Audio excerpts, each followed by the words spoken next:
The man walking in the middle is Anil Lewis. Lewis is blind and is the Director of Advocacy and Policy for the National Federation of the Blind. Lewis works full-time, earning a wage that is fitting for the work he does, but that's a rarity for many workers with disabilities. The statistics show that over 400,000 people with disabilities are currently employed at sub-minimum wages. Now, of that 400,000, 200,000 of them are paid less than half the minimum wage.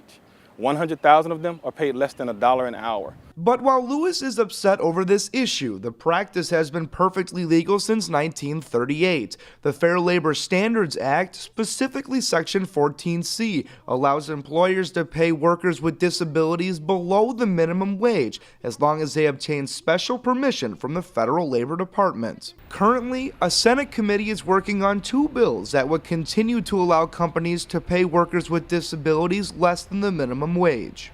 Now, in the draft language we've seen, there's a section in the Rehab Act, Section 511, which in our opinion gives a prescription for vocational rehabilitation professionals to employ people with disabilities at sub-minimum wages. To keep fighting this issue, Lewis has turned his sights to a new piece of legislation, the Fair Wages for Workers with Disabilities Act of 2013. We've got a bill that would end a very discriminatory practice of paying sub-minimum wage to disabled workers. But Congressman Gregg Harper, a Republican from Mississippi, wants to make it illegal to pay workers with disabilities below the minimum wage.